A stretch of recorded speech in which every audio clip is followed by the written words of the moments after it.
аймагт хийн.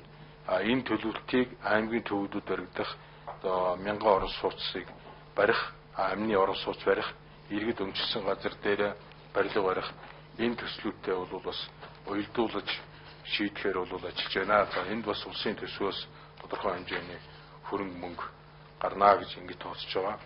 За Улаанбаатар хотод өрнөх энэ барилга бүтээн байгуулалтын ажлыг дэмжихийн тулд засгийн газраас барилга материалын үйлдвэрлэлийг дэмжих хөтөлбөр гаргасан.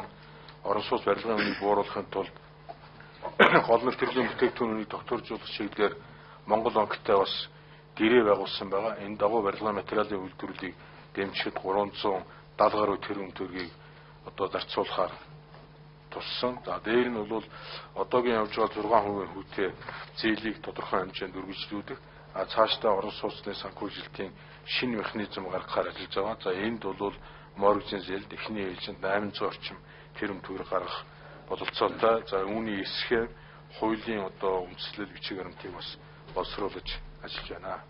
За анхаарал. За баярлалаа. Баярлал номыг хэлчихв.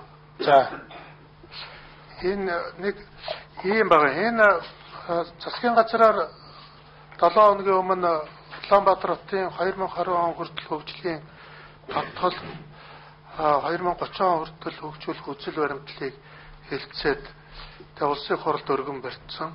Улсын хурл одоо энэ намрын чуулган дуусахаас өмнө энийг хэлэлцэж баталж өгөх шаардлагатай байгаа юм. Яагаад гэвэл зэрэг нийслэлийн иргэдийн төлөөлөгчдийн дурлаас тогтоол гарсан. Тогтоол дээр бол Улаанбаатар хотын хөгжлийн ерөнхий төлөвлөгөө батлагдах хүртэл бол аливаа хэлбэрээр газар олгохтой барилгын зөвшөөрлөхийг зогсоодсон байж байгаа.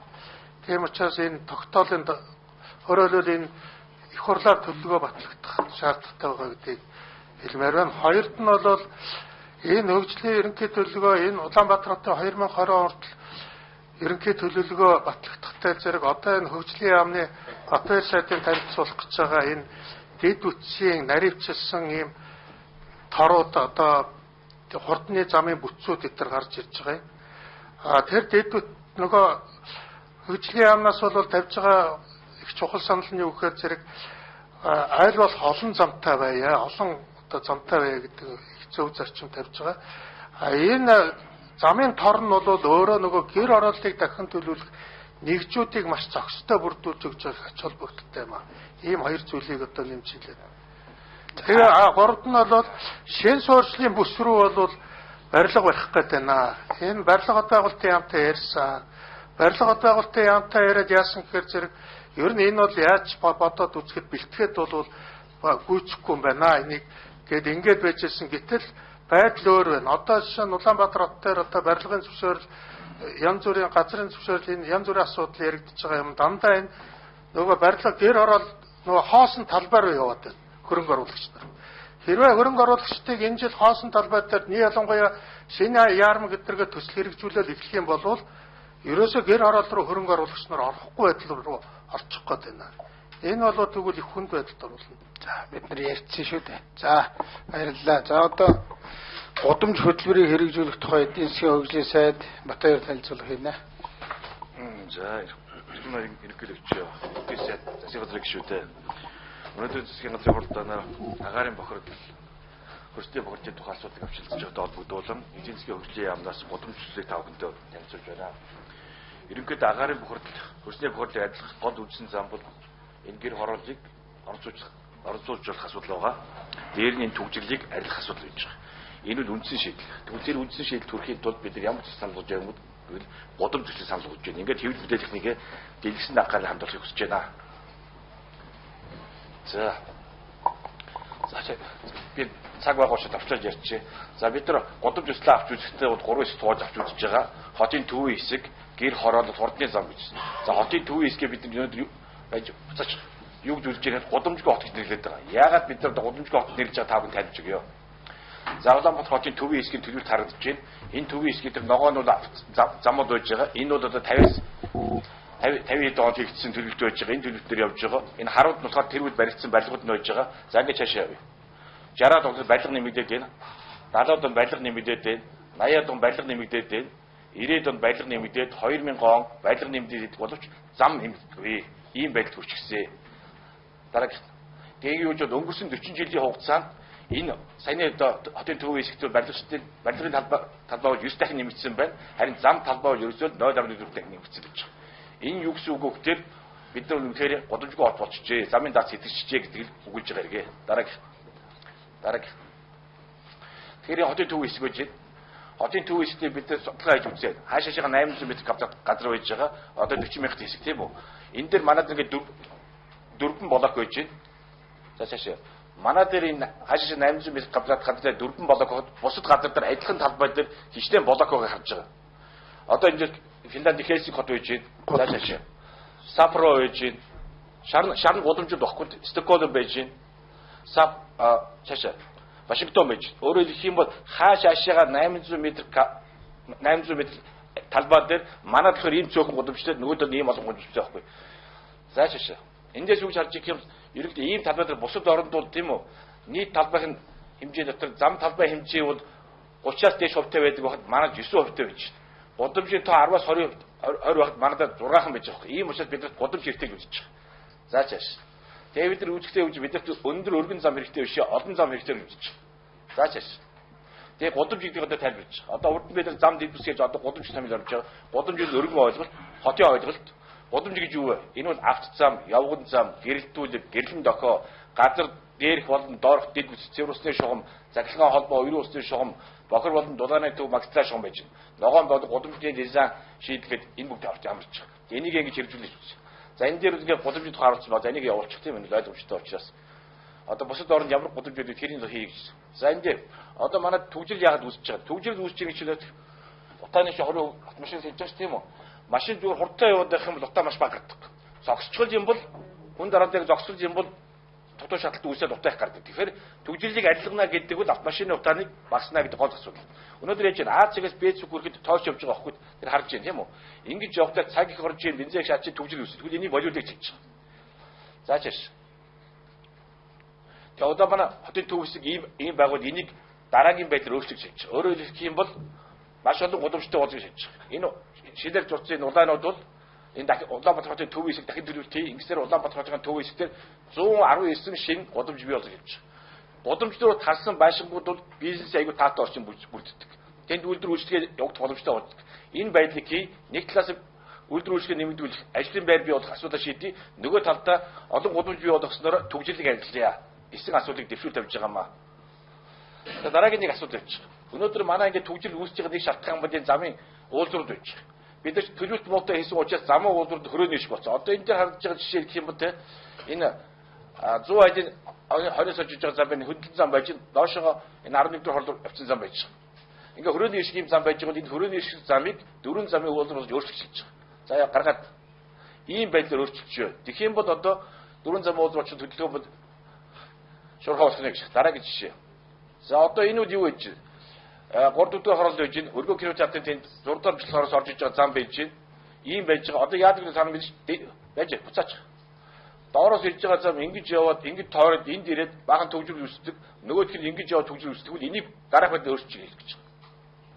Ингээд дөрвөн зам уулзар болчих. Энд бол ямар ч газар чөлөөлөх асуудал байхгүй. Ингээд хэвээ явчихна. Ийм байдлаар хийгдэж байгаа. За дараагийнх. За одоо Гранд Плацгийн хажууд байж гин. Энд бас ингээд ийм хөрөөний шиг уулзалт байгаа. Энийг тэгвэл бас дахиад дөрвөн зам уулзар болгочихё. Яваад. Яв. Ийм болгоод өөрчилж. Энд нэг давхар жижигхэн цагаан байшин байгаа. Энийг одоо газар чөлөөлөх арга хэмжээ аваад нөхөн дэлбэр болгож явчихъя. Ингэж хийдэг юм бол илүү хямд өгөөд шуурхай болно гэж байна. Дараагийн. Одоо энэ көвшүүд байшингийн таврын хажууд байж байна. Энд бас ийм хөрөөний шиг уулзуртай. Эндээс ийшээ гэрж болдоггүй. Буцаж ингэж тоорч иргэдэг. Тэгвэл энийг дараах байдлаар өөрчилж гэж. Явчих. Ингэж тэгвэл одоо энд бөөрөг замсрын байшин байдаг тэрийг аваад нөхөн дэлбэр болоод ингэ хийчих юм бол энэ асуулт шийдэгдэнэ.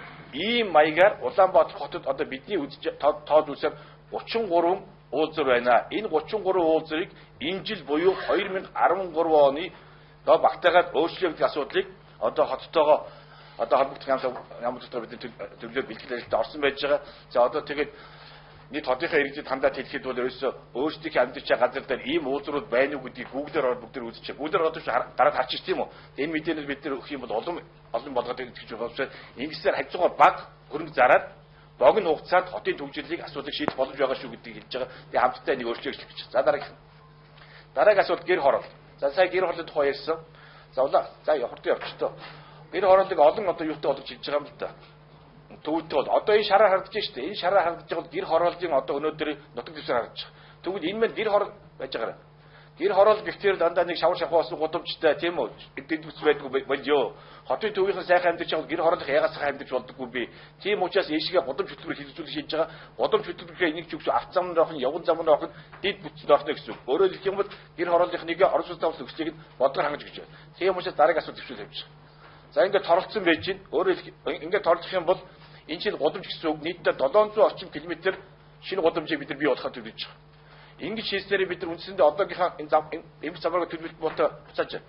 Эмх замраг энэ байдаг одоо жишээ Нью-Йоркийн Манхэттен шиг одоо тийм болох чинь гэсэн үг шүү дээ. Ийм болцоо бидэрт байд бусад улсууд бүгдөө одоо манай замыг тууссан юм байлээ. Одоо бидний хийх цаг нь ирж гэж хэлж байгаа. Энийг хэдээ хэрэгжүүлж болцоо бүрдэж гэж үзэж байгаа. За цааш явж. За тэгээ энэ гудамжлынхаа зургийг гарч ирсэн байж байгаа. Энд дээр нэг юм онцлог хэлэх гэж байгаа. Одоо өнөөдөр манай гудамжуудын дор инженерийн шугамжуулж дандаа авц замынхаа дор байгаа байхгүй.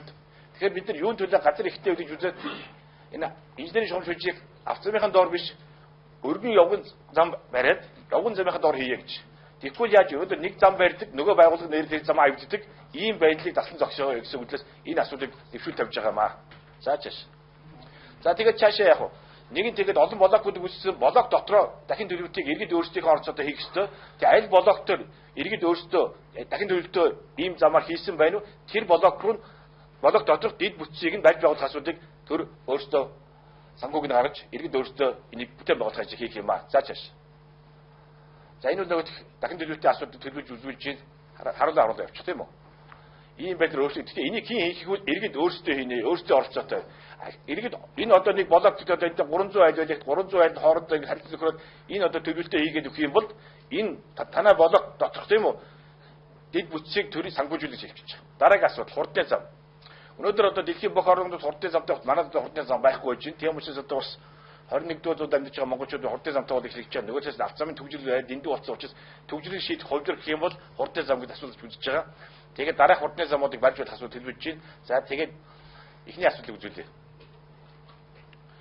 За энэ бол Улаанбаатар хотын тойрсон замууд байгаа. Энийг төр орчих шууд нөгөө сүүчийн зураг орчих.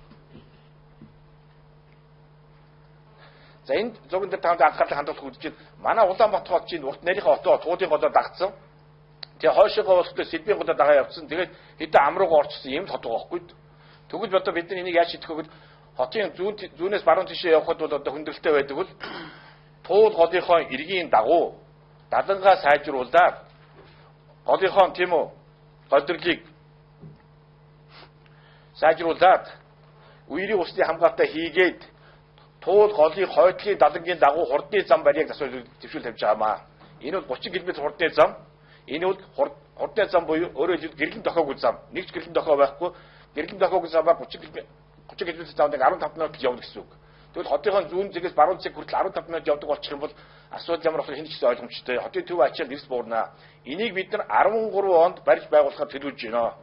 Тэгээ энэ дээр он шилжих асуудал бол хэдэн гүүрийн байгууламжууд байж байгаа. Урагшаага сонсголонгийн гүүр, Ярамгийн гүүр, Зайсангийн гүүр, Маршлын гүүр, Баян зүрхийн давчааны гүүрүүдийн ажил бол бас тодорхой хэмжээ хугацаа шаардах зонд амжих бах. Бусад ажлуудыг бид энэ ондоо багтаагаад ингээд үндсийн компаниудаа бэлтгэл ажил орсон байгаад хэлэх хүсэж байна.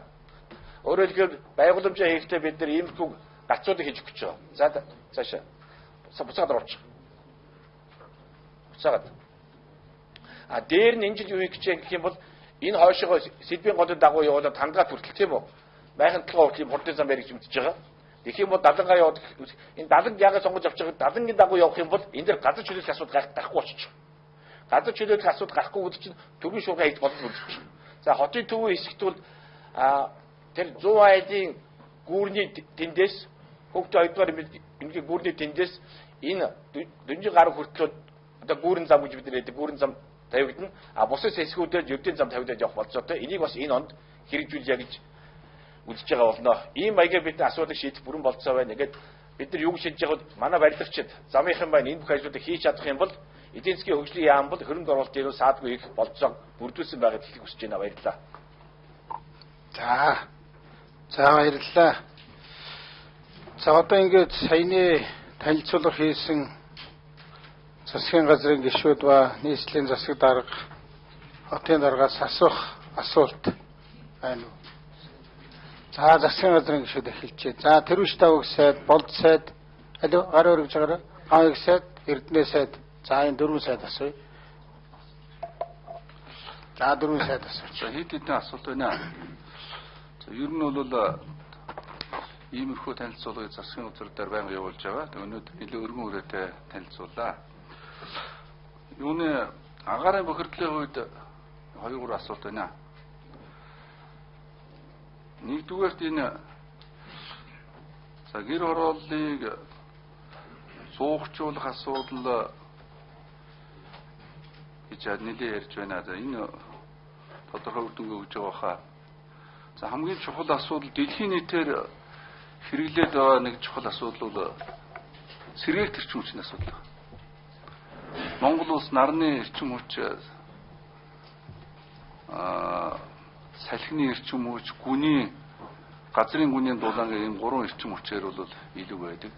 Яг энэ чиглэлээр хийж байгаа ажил байна уу? Улаанбаатар хотын тодорхой хэсгүүд эрчим хүчээр, ялангуяа нарны эрчим хүчээр одоо барилга баш халааж байгаа юм технологиуд их явагдаад байгаа юм да. Энэ бол агаарын бохирдолд хамгийн ээлтэй, эхлээд хөрөнгө оруулалт том боловч сүүлдээ бол их хямдралтай юм одоо технологи. Энэ дээр ямар хөө ажил байна гэж нэгдүгээр асуулт. За хоёрт нь тэр дулаан алдалтыг ярьж байна да. Бид надлын өөрчн цуг ингээд чингэлтэйгээр явж байхад айлын нэг айлд ороод ингээд дулааны үсгээд байшингаас ингээд сийгээд өөрөөр хэлбэл дулаанаа муу хийснээс болоод маш асар хэмжээний түлж түлээд байгаа маа. Тэгэхээр дулааны асуудал дээр түрүүн цагаан даргаас тодорхой ажил хийнэ гэж байгаа. Тэгээд гэрийн дулаалга зүгээр хувийн орон сууцны дулаалгын асуудал дээр яах вэ гэж. Түрүүний дулаалгын талаар нэг юуны гадаадын технологи ярьчлаа. Уг нь бол манайх чинь хөдөө аж ахуйн салбарт ялангуяа ноосондоо татаас өгөөд ноосыг гайгуунаар авч байгаа. Энэ ноосны хамгийн дээд чанарын биш юм аа дараагийн чанартай ноосуудаар дулаалгын материал гэх юм бол экологийн хамгийн цэвэр, хамгийн дээд зэргийн дулаалга одоо манай эсгийн гэрийн жишээ байгаа шүү дээ. Энэ дээр одоо ямар дэвшлүүд манай сайдууд салбар хариуцж байгаа. Ялангуяа жижиг дунд үйлдвэр Баттулга сайд хин Санжимтүү сайд энэ дээр ямар асуудал байна гэж ингэж ийм одоо зүйлд байна. За юун дээр бол шүү дээ энэ Батул даргаас судгийн хинээс судгийн бил энэ сая одоо агаарын бохирдлын 20% нь машинаас гэж шүү дээ. Одоо энэ цагдаа нар чинь одоо агаарын бохирдлын яг дунд нь зогсоод байгаа юм а. Үйл явахад л одоо нэг дулаан авцтай нэг шүгэл үлээсэн цагдаа нар яг сайхан залуу хүмүүс хотын дунд, утаан дунд яг машины утаан дунд зогсоод байгаа. Одоо энэ үйл цагдаа нарыг зогсоодгүй нөгөө нэг Улаанбаатар хотыг компьютержуулах энэ дээр нэлээд ярьж байгаа. Тэр Солонгостой ирээд тэр төслүүд ямар хэмжээнд хэрэгжиж байгаа гэсэн ийм нэг асуудал байна. За замтай холбоотой асуудлаар энийг нэгдүгээр хорооллын араар нэг зам тавих асуудал яригдж байгаа маа. Тэр гимтлийн эмнэлгээс яваад нэгдүгээр хорооллын араас явсаар байгаа. Тэгээд орбит руу нийлээд явчих юм бол нэгдүгээр хорооллын урдлын замыг хоёр дахь зам болгоод энэ параллельны ийм нэг асуудал яригдаад төсөл хөтөлбөр нь батлагдсан. Тэр одоо хэр төвшөнд явж байгаа гэсэн ийм хоёр дахь асуудал байна. За юуны хувьд бол тийм ааглагдсан байрнуудын хувьд нэг ийм юу хинээс баяр сайхан сайдаас сумарх энэ одоо тухайлбал захын хороолуудад дээр үед байрсныг баамын барилга маягийн нэг байшингууд хүн амьдрах ямар ч нөхцөл байхгүй, халаалт байхгүй. Тэгээ тэрэн дээр нь барилга барих гэхээр барилгын компаниуд хотын төвд болохоор эсвэл одоо дид үт зочсон газар болохоор бол маш их газар авах сонирхолтой. Захын хороолууд сонирхол байхгүй. Тэрэн дээр тодорхой хэмжээний татаас юм уу урамшилын бодлого хийгээд өгчих юм бол тэн дээр одоо газар байгаад байдаг дид үтсэд юм уу эсвэл аль эсвэл жоохон захтуу гэсэн газрууд ямар дэмжлэг үзүүлэх тийм төлөвлөгөөтэй байгаа гэсэн. За хамгийн төгсгөлд нэг асуудал бол энэ Батүл даргыг юу даргуулаад орж ирээд асуудал тавьж байгаад бид санал нэгтэй нэг асуудал энэ 2 дугаар цахилгаан станцын асуудлыг бид одоо 2010 оноос илүү ингэж 9 оноос илүү яриад байгаа. Тэн дээр нөгөө хагас коксчин үйлдвэрийг одоо яриад яг тэр хагас коксчин үйлдвэрийн асуудал бол үнэхээр нэг луурийн болсон гэдгийг бид бүгдээр хүлээн зөвшөөрч. Тэр үед л ярьж байсан оны өмнө засгийн газар уралдаанд ч бид сануулж байсан. Энэ дээр бол үнэхээр хариуцлагын асуудал байна. Эхлээд баг мөнгө тавьчаад нөгөө нэг төсвийн хөрөнгийг идэж уудаг тийм зарчимда. Тэгээ жил болгоно нэмсээр одоо эхлээд чинь 11 тэрбум төгрөг болсон. Сүүлд нь 17 болсон. Одоо хэд болсныг мэдэхгүй. Одоо ингээд тэрэн дээр чинь бүр уг нь 11 оноос илүү тэр чинь ашиглалтанд ороод хагас түүжих ёстой. Одоо 13 он болсон юм байж байна. Тэрнийг одоо эхнээс нь буруу явуулсан тэр хүмүүстээ хариуцлага ярих ёстой. Бид одоо үнээр үүрэг хариуцлага асуудал ярьж байгаа засгийн газар энэ буруу зөрүү зүйл хийж байгаа хүмүүст хариуцлага тавьсан. Энэ дээр одоо ямар хүн, ямар хэмжээний алдагдал гаргаад байна. Энэ олон жил агаарын бохирдлоор энэ олон хүнийг 50% агаарын бохирдлоор бууруулж сан болвол хичнээн хүн ийм хортуудаа амьсгалахгүй байх. Хичнээн үр хүүхэд одоо энэ дээр одоо энэ уушмуушны өвчнөд тусахгүй байх гэж бодох юм бол энэ бол ноцтой гэмт хэрэг. Эрүүгийн гэмт хэрэг. Тийм учраас энэ дээр ямар хариуцлага энэ сонон бил сайд энэ дээр ямархуу асуудал ямархуу зүйлүүдийг одоо ярьж хариуцлагын асуудал ярьж байна. За хариулъя. Хинээс асууч. За хоёр сарын дулаан алдагдлууд бол үнэхээр маш чухал асуудал.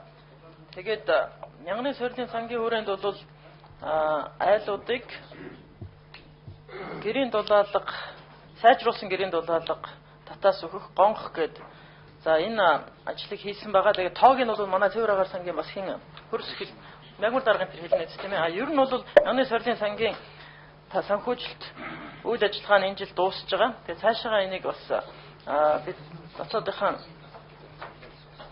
боломжоор төсөв зөөх юм бол гэрийн дулаалгыг бас сайжруулах ажлыг өргөжлүүлэх нь чухал гэж бодож байгаа. За сэргийлт гэрчим хүчний хувьд бол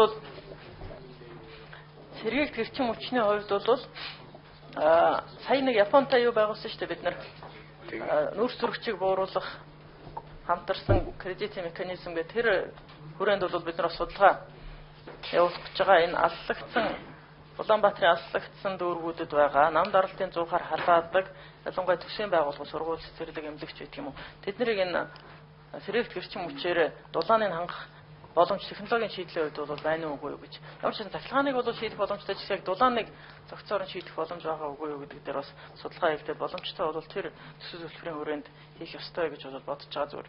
Эрчим хүчний яам бас энэ дээр саналаа хэлэх ёстой. Сэргийлт гэрчим хүчээр гүний эрчим хүчээр бас шийдсэн цөөхөн хэдэн ганц хоёрхан бас юмнууд бол байгаа. Шийдлүүд энийг ч гэсэн бас саяны ярьж байгаа тэр хөтөлбөрийн хүрээнд хийж болох байхаа гэж бодож байгаа. Маа тоогоо. За цагаан дараа хэлж. За тэр сүүлчээс нь хариулахад бол бид нар бол үндэсний үйлдвэрлэгчийг бол дэмжих бодлого явуулж байгаа. Тэгээ өнгөрсөн хугацаанд бол тэр гэр дулаалгахад бол нийтдээ 19 мянган одоо гэрийн дулаалгыг үндэсний үйлдвэрлэгчдээс авсан. Энэ ажилд бол 3-аас 4 тэрбум төгрөг зарцуулсан. Тэгээ үнэхээр ингээд сайн үйлдвэрлээд ингэх юм бол татаас өгсөн 19 мянган гэрийг эсхийгээр дулаасан гэдгийг хэлмээр байна. Энэ агаарыг бохирдуулахын хөтөлбөрийн хүрээнд сэргийлт эрчим хүчний тухайд гэх юм бол өнгөрсөн жил санд оруулаад тэгээ энэ агарын бохирдлыг бууруулах хууль мөн холбогдох хууль тогтоомжид нэмэлт өөрчлөлт оруулаад сэргийлт эрчим хүчний тоног төхөөрөмжийг импортлж оруулж ирэхэд бол гайл худалдааны татвараас чөлөөлөх юм заалтыг оруулсан. Үүнээс гадна бас эрчим хүчний одоо хөнгөлт үзүүлж байгаа энэ дээр бол нар салхи газрын гүнийх байгаа. Гэхдээ бол яг хамрагдсан ч гэсэн бас жоохон хөнгөлт эзлэхэд зүгээр юу байж бас жоохон хүн суртаас болоо жоохон цаг алддаг нь бол яг амьдрал дээр харагдаж байгаа.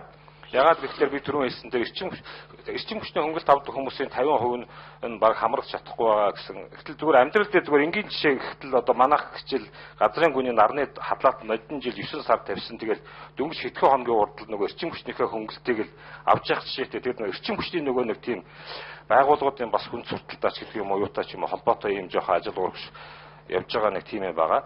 За монголчуудын ингээд орон сууц гэрийн хувьд судалгаа хийж үзэхэд бол яг 50-аас авсан дулааныхаа 50-аас 55%-ийг нь хаалга, цонх, таац, шал гэх 5 зүйлээр бол алдаж байгаа. Тийм учраас бол энэ дулаан алдагдлыг багасгах асуудал бол утаатай тэмцэх хамгийн өөр ашигтай арга гэж үзэж байгаа. За өөр нэг зүйл гэх юм бол тэр манай зүгээр энэ сэргээгт эрчим хүчний тухайд гэх юм бол манай хууль бол их сайн хууль.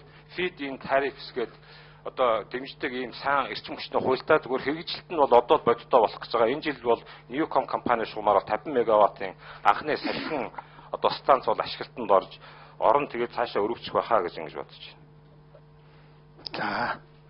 За дараа нь гайвсаа тасаа юу нэгдүгээр хорооллын арын замын асуудлаар нэгдүгээр хорооллын арын зам хоёрдугаар за засгийн газрын гишүүд бас энэ асуудлаар ерөнхийлөгч онцгой ач холбогдлогоо оролцож байгаа учраас товчхон тодорхой урдгаас очих ерөнхийлөгчд бас асуух хэлэх саналуд байгаа. За болцоо.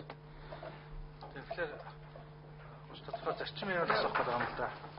Гадаас асуусан асуултаар болохгүй юу? Ямар асуулт? За батал дарах хэлж. Ямар олон юм асуусан юм бэ? Нэг энэ замын цагта зам дээр зогсож ажиллаад байгаа шалтгаан нэг л шалтгаан байгаа юм. Нөгөө бид нэр торгуулийг хаягаар нь явуулах ийм юмыг одоо тогтоох гэж байна. Торгуулийг хаягаар нь явуулах. Замын зөрчлийг бол камераар илрүүлчихэж байгаа төв замууд дээр.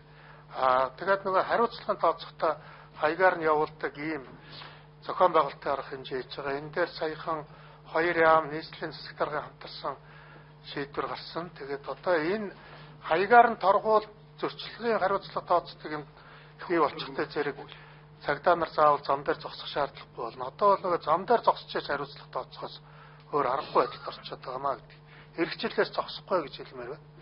Ер нь хэрэгчлээс ч явах. Ер нь энэ хурдан юу яач цагдаа нар ер нь их зам дээр зогсох шаардлагагүй болно гэдэг.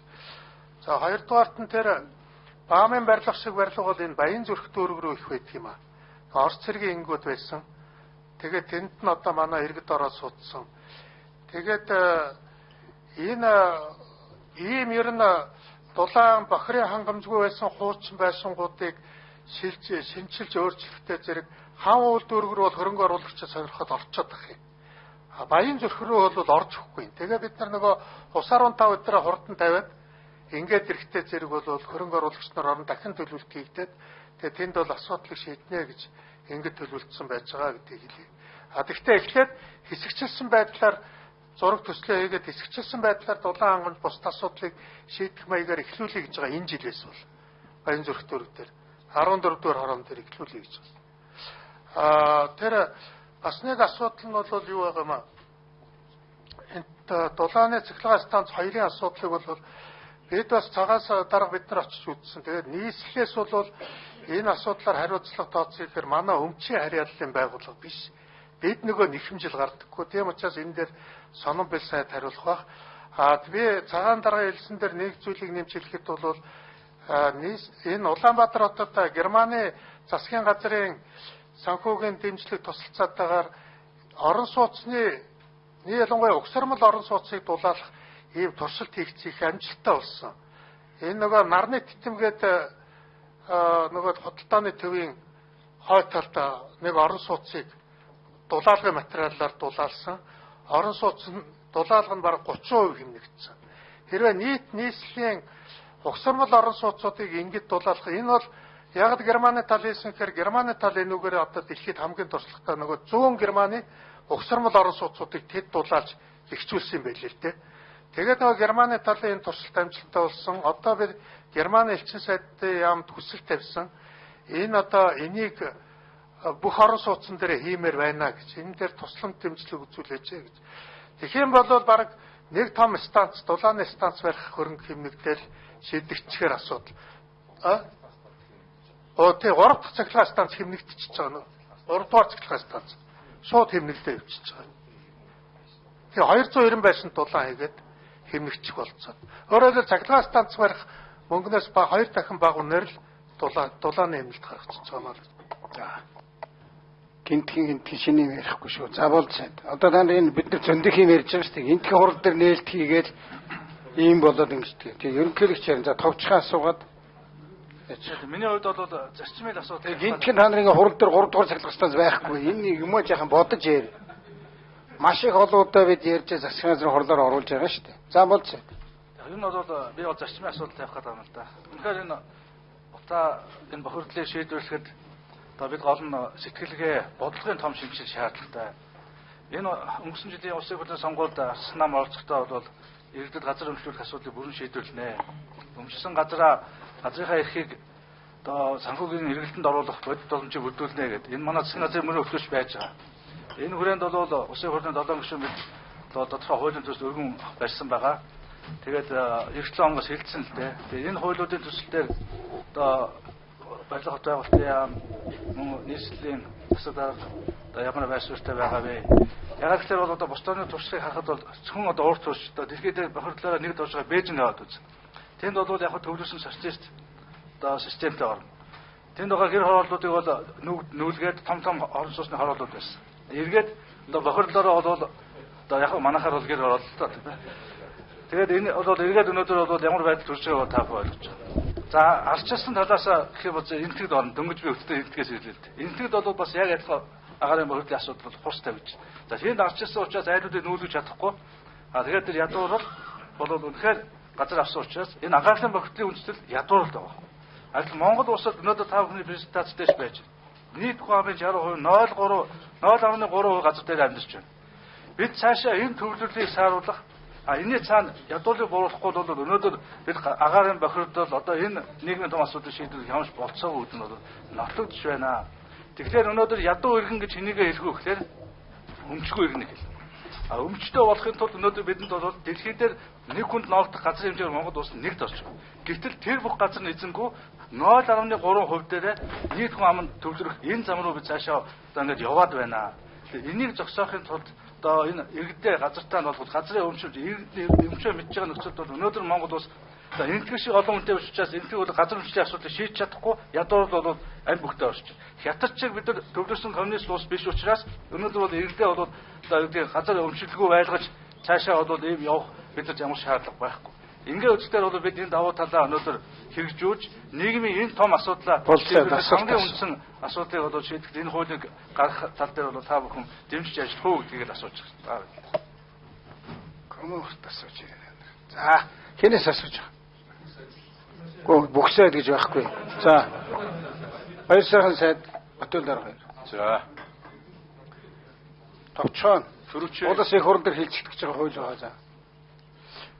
Сая бол улсын их хурлд газрын тухай хууль, газрын кадастрын тухай хууль, газрын төлбөрийн тухай хууль, геодез зургдын тухай хуулийн нэмэлт өөрчлөлт, газрын албан чөлөөлтийн хууль гэдэг өргөн барьцлалтай. Энэ бол хуулиудад бол энэ газрыг замбраагүй болгож байсныг үлцгчлэх дүүрэг нийслэл давхардуулж газар олгодог бэрдэг гэдэг энийг бол нэлээд зэгцэж байгаа. Одоо ерөнхий төлөвлөгөөний тодтолоор бол Улаанбаатар хотын газар төлөвлөлтийн асуудал, хот төлөвлөлтийн асуудал бол зэгцэрнэ гэж ингэж ойлгож байгаа. Дээрээс нь хотын дахин төлөвлөлтийн хуулиар бол энэ эрхцийн үндсүүд маань бол бүрднэ. Тийм учраас цаашдаа бол бид нар энэ гэр хорооллын барилгажил дахин төлөвлөлтийг бол уялдаатай явуулах хэрэгтэй маа гэж ингэж хэлж байгаа. Ер нь одоо бид нөгөө эргэн бүхэнд газар өмчлүүлээд өгсөн. Одоо нэг хашаа байшинтай хашаагаа авцсан хүмүүс байгаа гэр хорооллынх. Гэтэл хөрсний бохирдол маш их хэмжээтэй болцсон. Хашаандаа дахиад нойл одоо гаргах ийм ямар ч болцоогүй болцсон. Ийм газрыг одоо иргэддээ хувьчлаад өгсөн юм, өмчлүүлээд өгсөн юм агаад орхих уу?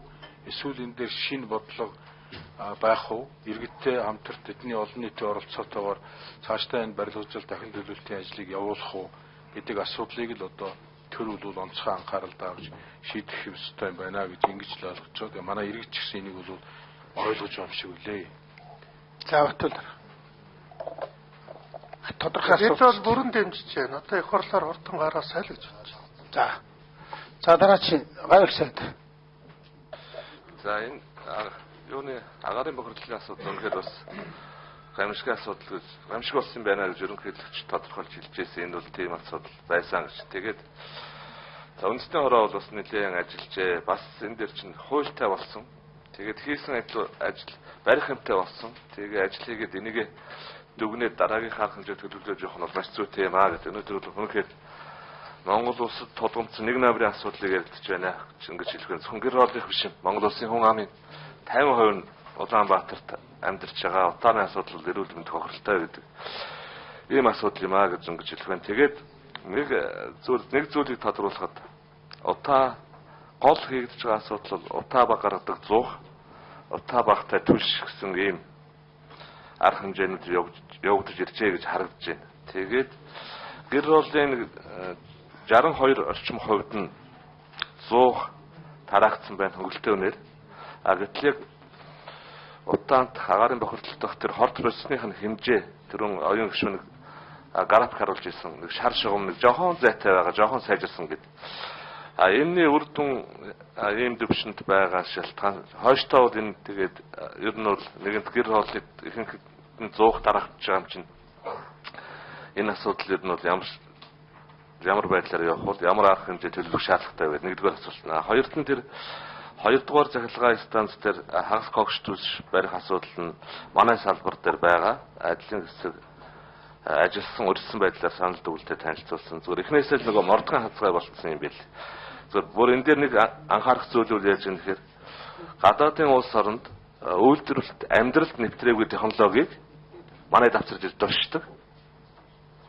Тэгээд уучраа олох байсан. Одоо яг мэрэгжлийн байгууллагын дүгнэлт оруулаад энэ үйлдвэр ажиллах юм уу юу гэдгийг энэ чиглэлээр нь ажиллаж болох юм уу юу гэдгийг л одоо шийдвэрлэх ийм төвшөнд байгаа гэж ингэж хэлэх байна. Тэгээд энэ үл ийм байдалтай байгаа. Өөрөөр хэлбэл үйлдвэр амьдралд нэвтрээгүй технологиг 2-р захиргааны станц дээр түлшсэн байна. Тэгээд тэр нь гарч байгаа бүтээгдэхүүн олигтой бүтээгдэхүүн гарахгүй байна гэсэн ийм дүгнэлт гарсан.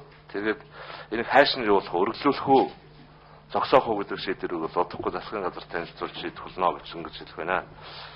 Энэ шинээр гэр хороо одоо шилжиж төлөвлөгөө хийгдэж байгаа. Жилд бараг 15 мянган хүн ирдэг. За хотод ингээд очиг зүг олох гэж дахиад дээрээс нь нэмээд байгаа. Энэ асуудлыг хотынхан яаж шийдэх юутай байгаа юм бэлээ. Уг нь бол одоо тосгуулаад шинээр гэр хооллын бүс үүсгээд нэхэхгүй бол нэг л арга хэмжээ авдаг, эргээд унтраачаад байдаг нэг ийм асуудал байна.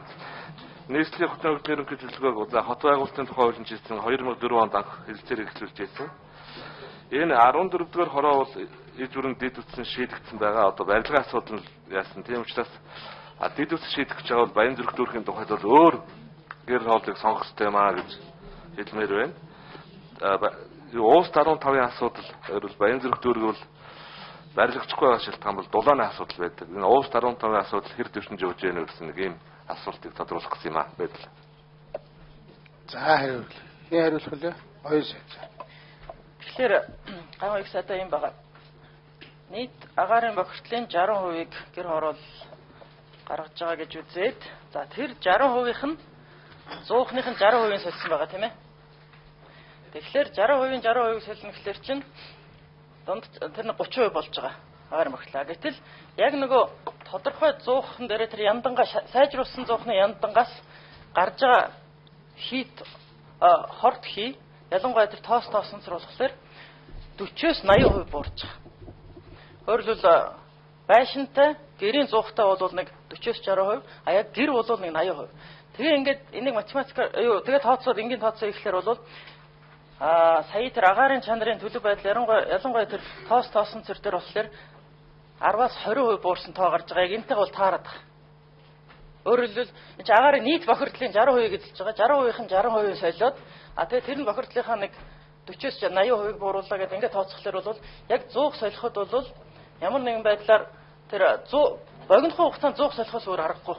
Тэгэхээр энэ жилдээ багтаагаад үлдсэн 100 хадаа тэр төрөв солих хэрэгтэй юм бэл. Гэр хооллын 60% шиг яг зөв тоо юу? 185 мянгаас одоо 98 мянган солилцсон. Үгүй. Нөгөө нийт агаарын бохирдлын 60%-ийг үүсгэж байгаа гэдэг нь зөв тоо юу? Зөв тоо тийм. Тэгэхээр энэ дээр бол гарцаагүй богино хугацаанд хийхээс өөр аргагүй юм бэл.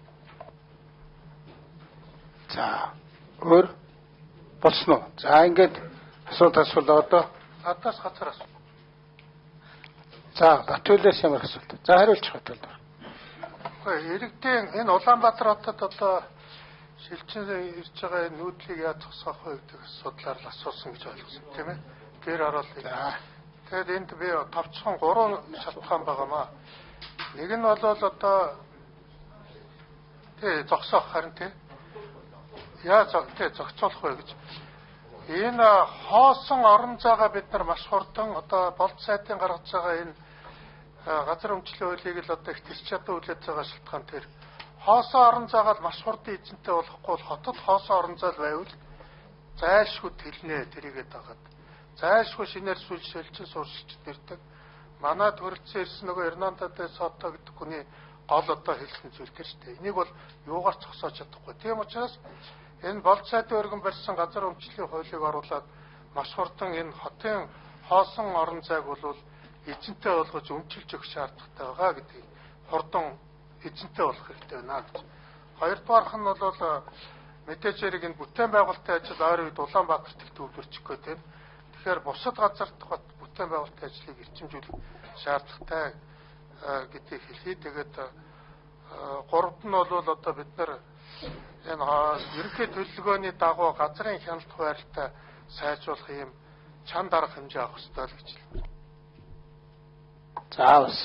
За одоо Монгол Улсын ерөнхийлөгч асууж тодруулъя. За сонон хэл сайдаас нэг асуугаадахын сонон хэл мэдж байгаа. Нааша анхаарал нөгөө Хагскоксын 2 дугаар станц дээр явж байгаа үйл ажиллагаа яг юунаас болоод зогсчихъя? Одоо яг юу хийх гэж байна? Маш тодорхой. За ийм зүйлээс бол зогссон ийм асуудал одоо хүн хариуцлага хүлээж байгаа. Цаашаа ийм зүйл хийх гэж байгаа. За сонон хэл сайд. Сонон хэл сайд заагаав гэсэд. За энэ манай яам дээр түншний асуудал байгаа. Тэгээд ажлын хэсэг бид түрүүн хэлсэн ажлын хэсэг гарсан, ажлын хэсэг урьдчилан дүгнэлтэд танилцуулсан. Ерөөсөө амьдрал дээр үйлдвэрлэлд нэвтрээгүй технологиг энд авчир дурсан байна гэдэг зүйл бол гарсан. Тэгээ одоо энийг өргөжлүүлэх үү, эсвэл зогсоох уу гэдэг шийдвэрийг хөндлөнгийн мэрэгжлийн байгууллагаар шийдвэрлэхээр ажиллаж байна л гэж хэлэх байна. Тэгээ засгийн газрын хуралдаан дээр ерөнхий сайдаас бас хэлсэн. Засгийн газрын хуралдаан дээр танилцуулаад ингэж явахгүй болохгүй байна. Яг л ийм байдалтай байна. Энэ эдийн засгийн хохирол хариуцлага гэж юм гарч байгаа юу? Одоо хариуцлагын тухайд одоо ямар асуудал дээр гарч байна? Ямар хүн дээр хаана тэр үйлдвэрлэлд нэвтрээгүй байсан технологиг яхаар ингэж дуршдгын гэдэгтэй холбоотой асуудал нь бол санал зүгэлдэр хуулийнхын дагуу хуулийн байгууллагад ярилцах хэрэгтэй гэж бодож байна. Яг одоогор тэр төсвийн хөрөнгийг аваад идсэн, уудсан ч юм уу тийм зүйл бол одоогор бол хийх ёстой юм хийгдсэн даанч үйлдвэрлэлд нэвтрээгүй технологиг дурсан байна л гэдэг үг гарсан байна. Энэ хуульчуудлаас энэ дээр одоо зохицуулах гэдэг юм уу Тэмүүжин сайд. Одоо энэ нэг гараад байгаа юм асуудал байгаа шүү. За бид нар яг олон хуулинд өөрчлөлт оруулах гэдэг. Одоо яг ингэ гартсан асуудал дээр хариуцлага алдсан ч гэдэг юм уу? Албан тушаалда хайх хэмжээгөө албан тушаалаа оруулсан гэдгээр бол хариуцлага хүлээх эрхцэн боломж бүрэн байгаа. Үнэхээр баримтууд байгаа асуудлаар харилцаж байгаа хүмүүс нь дараагийн хяналтаараа бүх юм тодруулаад гараад ирж байгаа хуулийн байгууллага наашаа шилжүүлж болно л доо. Одоо яхаарахгүй биднээс нэг зүйл дээр л жоох анхаарах хэрэгтэй болчихлоо. Шинжилт өөрчлөлт ингээд иргэдрүү чиглэсэн алхам хийгээд байхаас илүүтэйгээр иргэдэд хүндрэл учраас албан тушаалтнуудын алдаан дээр хариуцлага тооцох ажил маань жоохон сулраад байна. Тэрийг жоохон гээгээд тэрний өөр бусдыг өөгшүүлсэн зүйл рүү явчих гээд байгаа учраас одоо тэр 5-7 дээр бүүн дугуй шатсан асуудал байна. Одоо энэ татвар төлөгчтэй мөнгөийг үрээшгүй зүйл рүү зарсан шийдвэр гарсан албан тушаалтны асуудал байна. Тэ ийм асуудлуудаа бол наашин шийдвэрлэх хэрэгтэй л дээ. Тий энэ одоо тэр нөгөө огт туршигдаагүй үйлдвэр гэж байгаа. Нэг бол Монголд орж ирэхээр бүр нэг хаягдцсан нөгөө нэг жагсаалтаас гарч байгаа юм орж ирж байгаа. Энэ дээр бол одоо засгийн газар анхаарахаас өөр аргагүй болж байгаа. Сайн зүйлийг өргөлжлүүлээд одоо тэгээд тэр чин зогсоод хэдийд нөгөө 50% хангах юм гавь сайд. Тэгээд гаргаж байгаа бүтээгдэхүүн чанарын шаардлага хангахгүй. Технологи нь өөрөөр үйлдвэрлэл нэвтрээгүй учраас одоо нэг бол зогсоод одоо энэ дээр яг засгийн газар нөгөө мэрэгжлийн хөндлөнгийн одоо дүгнэлт оруулах ажлыг л одоо хийж байгаа. Энэ манай яам дээр их асуудал нь бол 11 сараас үлчээр шийдэгдсэн юм л да. Тэгээд дүгнэлтээ хурдан оруулаад шийдвэрээ гаргаад яммаар гон. За сонон бэл сайдаас би дахиад нэг юм асуугаадах юм.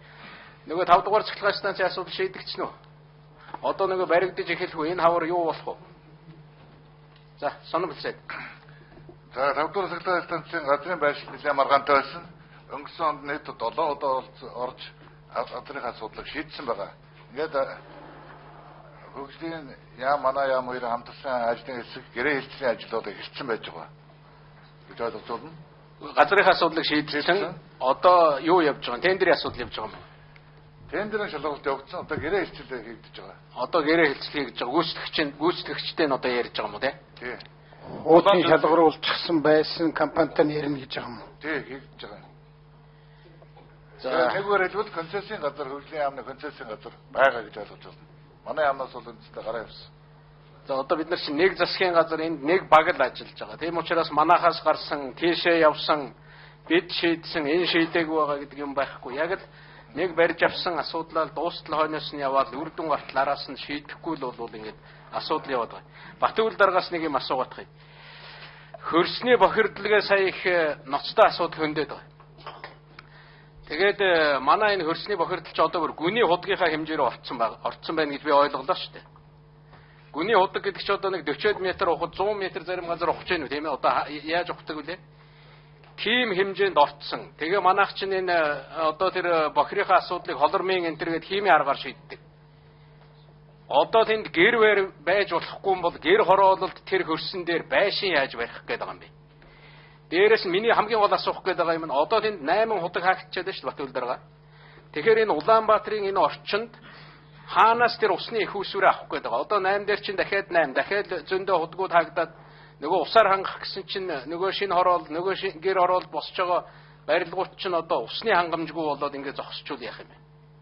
Нэгэнт хордсон хөрс байгаа шүү дээ. Одоо энэ 100 жилээр ч хоргүй жилтийн асуудлыг шийдэхэд хэцүү байж магадгүй. Зүгээр бус дорнд яаж шийдгийг та нар судалсан байх л да.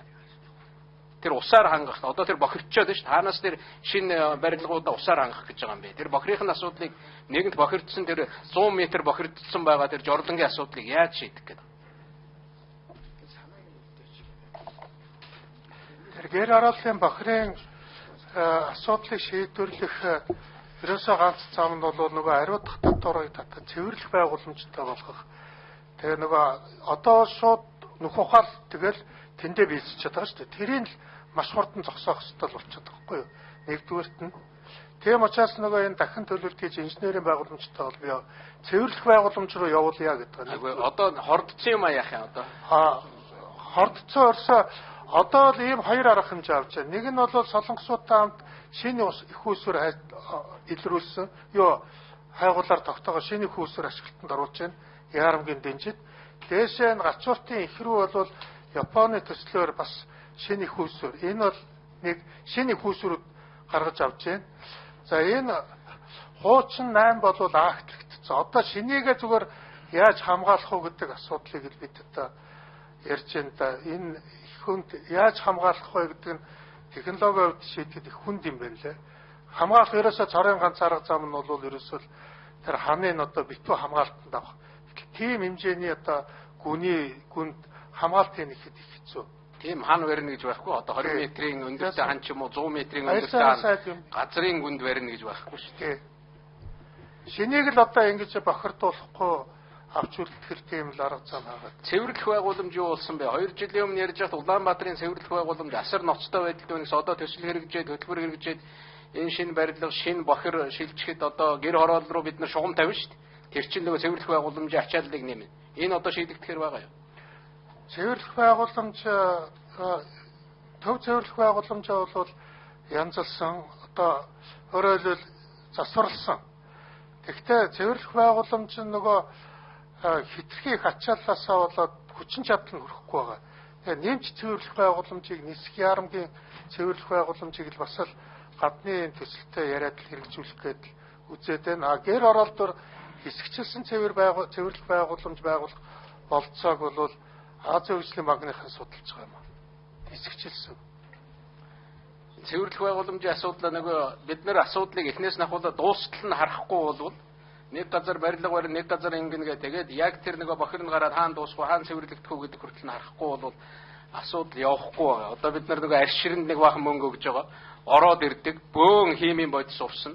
Гэтэл цэвэрлэх байгууламжийнхаа дэд үтсийг байгуулчаад арширэнд мөнгө өгөө тэр үйлдвэрлэлийг дэмжиж Улаанбаатараас гаргасан бол өөр асуудал шүү дээ. Аль нэг аймгийн төв дээр хийж байгаа бол дахиад Улаанбаатарт энэ асуудлыг хийх гэж байгаа бол дахиад энэ байдлыг хөндрүүлэх гээд байна шүү. За баяр сайхан сайд нэмээд зүгээр саяын зүйл дээр хариулах байх. Баяр сайхан сайдаас би маш тодорхой асуудал асуумаар байна. Энэ барилгын шинэ стандартууд хизээ батлагдах юм бэ? Сая дээр одоо Германы стандарт гэдэг тэгж шүү дээ. Германд байсан тэр нэг том одоо манайхаар бол энэ хуучин 9 давхруудад дулаалаад тэгээд энэ хэдийгээ дулаалахад хэрвээ энэ одоо газар хөдлөлт бүх юмд аюулгүй байх юм бол бараг нэг цахилгаан станц хэмнэнэ гэдэг байгаа. Одоо энэ шинээр баригдаж байгаа байшин бүхэн дээр энэ стандарт хэрэгжих ёстой шүү дээ.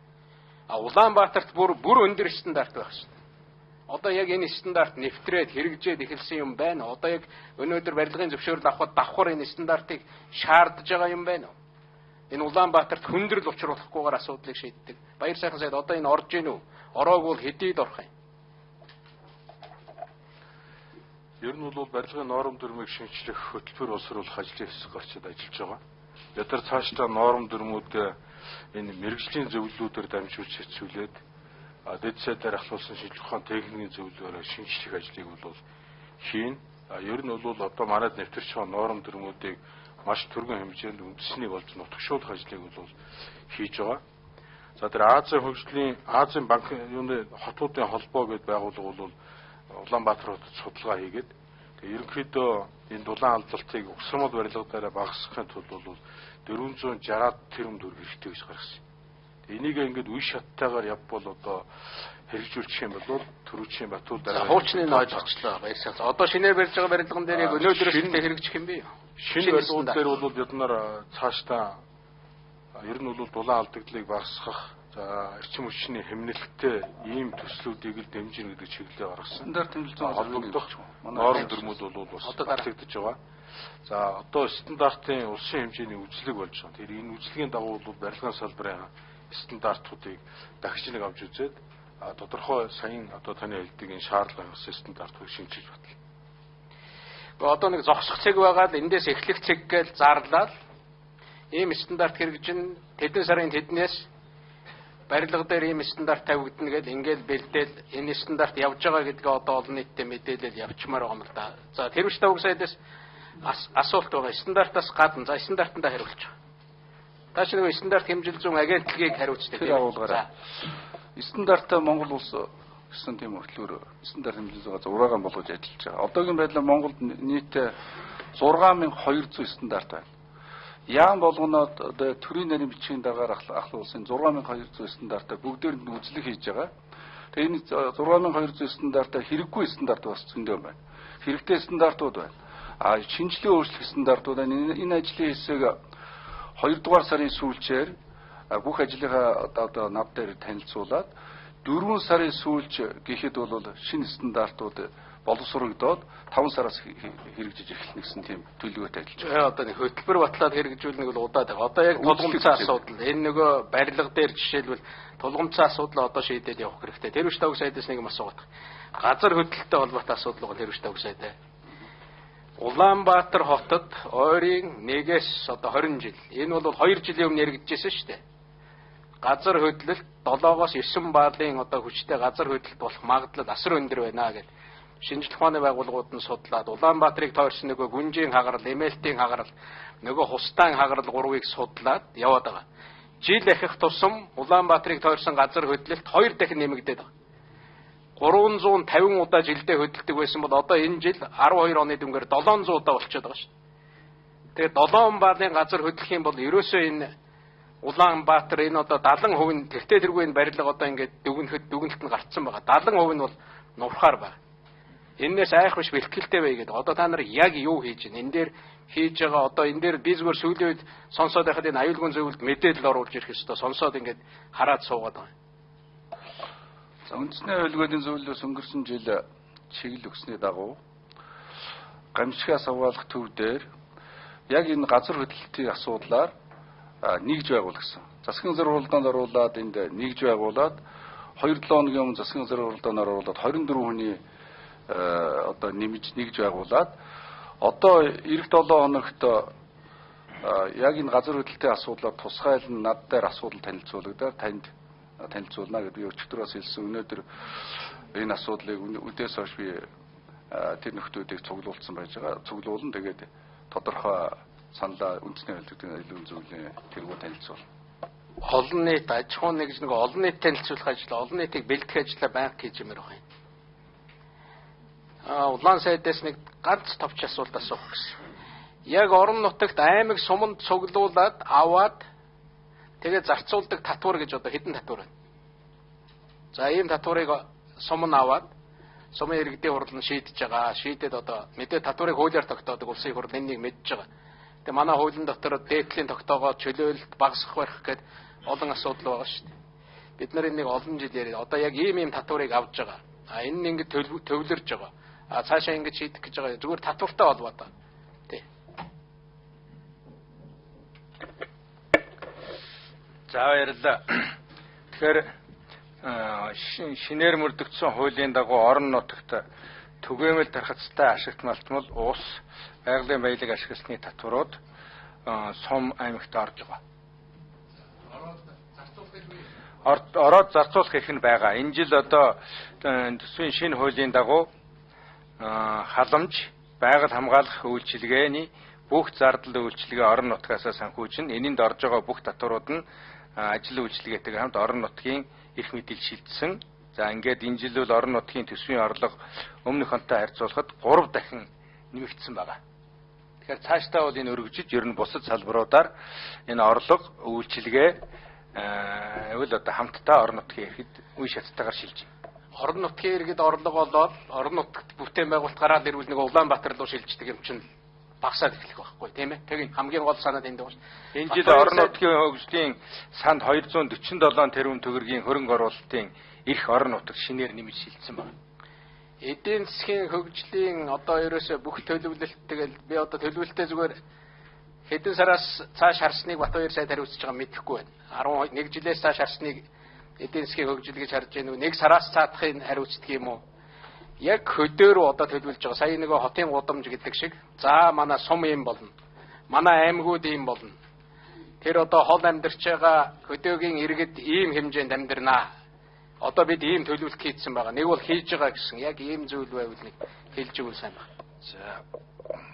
Үнэхээр хотын асуудлыг шийдэх юм бол хөдөр асуудал шийдэх хэрэгтэй. Ерөөсөө Монгол улсын хөгжлийн асуудал хөдөөж шийдэх хэрэгтэй. Хөдөөс хотруу чиглэж нүүдлийг зогсоё гэж байгаа бол хөдөө дамжуулах сайхан болох хэрэгтэй. Ерөнхийдөө энэ бодлогыг барьж байгаа яамны юу гэж бодож байгаа Монгол улсын тэргүүлэх салбар бол уулуурхай биш ээ. Монгол улсын тэргүүлэх салбар бол надад чухал. Монгол улс хэдэн үеийнхэн үед хэдэн мадынхаа буйн амьдарч ирсэн, мачтынхаа буйнаар амьдарч байгаа ийм байх болно. Тэгмээс мачтаа дэмжсэн бодлогыг явуулнаа. Энэ утгаараа юу ч хотын бодлоос гадна хөдөө чиглэсэн сум төсөл гэж ярьж байгаа. Энэ дээр одоо санж битүү сайд битээр хамтарч ажиллаж байгаа. Өөрөөр хэлбэл хөдөө сумн дээр яг ямар одоо үйл ажиллагаа явах юм бэ? Ямар ажил эрхлэх юм бэ? Юм үйлдвэрлэх нэг асуудал. Тийм үйлдвэрлэсэн яаж борлуулах үүдг схемтэй зүг авч үзэх хэрэгтэй болж байгаа. Тийм байдлаар одоо урьдчилан судалгаа, өөрөөр хэлэх юм бол хүн амын зүйн судалгаа, эдийн засгийн суурь судалгаанууд нь санхүүгийн судалгаанууд хийгдээд дуусч байна. Одоо бид нар яг өнөөдөр одоо юун дээр аймгийн дагаад бүгдийн сугуулсан эдийн ярьж байгаа байна. Одоо бид тэндээс гараад энэс очих юм. Тэгээд аймгийнхаа нийлж байгаа яг сум төсөл дээр орнод хамтарч ажиллаж явж байгаа. Тэгээд сумн дээр сайдраа нэг сумн дээр очиж ажиллаж хэлж байгаа. Тэгээд энэ дээр бүх юм гаргаж хэлж байгаа. Тэгээд өөрөөр нэг сумыг онцгойж авчихгүй бүх сумын хэмжээтэй энэ загвараа гарч ирж байгаа. Энэ дээр л ажиллаж яг өнөөдрийг энэ годом төсөл шиг бэлэм харах бол дамжааг нь удахгүй энэ 2 сартаа багтаад бэлэм болоод тэгээд орондоо энэ ажил хэрэгжүүлнэ. Шинэ сумын төв төслгээд нэг төсөл явж тэр одоо өргөжлөж байгаа юу?